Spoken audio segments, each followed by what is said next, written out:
The mRNA platform did not emerge from the COVID-19 pandemic. It had been in development for decades, stalled largely by funding limitations and the challenge of demonstrating a compelling use case to regulators and investors. The pandemic provided both the urgency and the capital to prove the technology at global scale.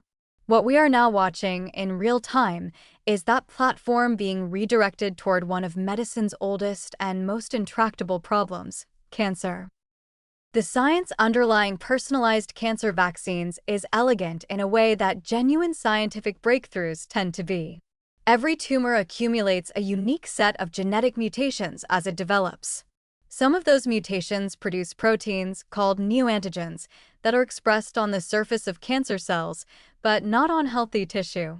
In principle, if you can sequence those neoantigens, manufacture a bespoke mRNA vaccine that teaches the immune system to recognize them and deploy it quickly enough, you give the body a precise targeting system for that specific cancer's molecular fingerprint.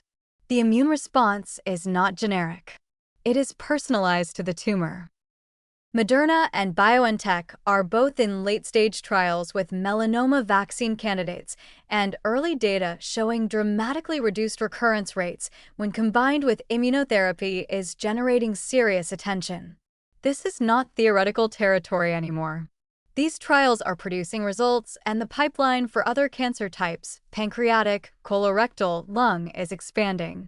For a field that has largely been defined by cytotoxic chemotherapy and its brutal side effect profiles, the prospect of immune-based therapies that target cancer cells while leaving healthy tissue intact represents a genuinely profound advance. The warnings here are primarily about access and equity, and they are serious warnings. Bespoke cancer vaccines, by definition, cannot be mass-manufactured. Each vaccine requires sequencing an individual tumor's genome, designing a unique mRNA sequence, manufacturing a personalized batch of therapeutic material, and delivering it within a clinically relevant window. The logistics alone are formidable.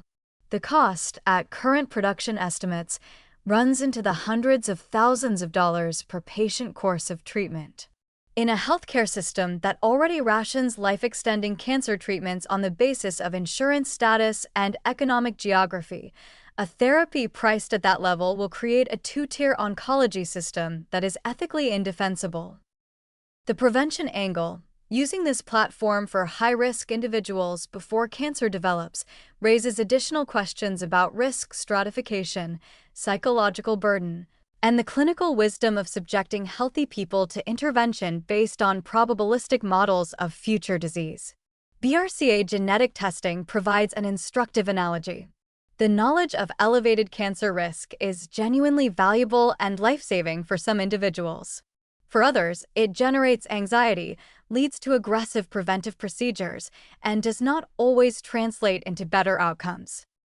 The technology is arriving. The question of who it arrives for, and at what price, will be the defining oncological policy debate of the next decade. It would be a particular kind of medical tragedy to develop a genuinely transformative cancer therapy and then distribute it according to wealth.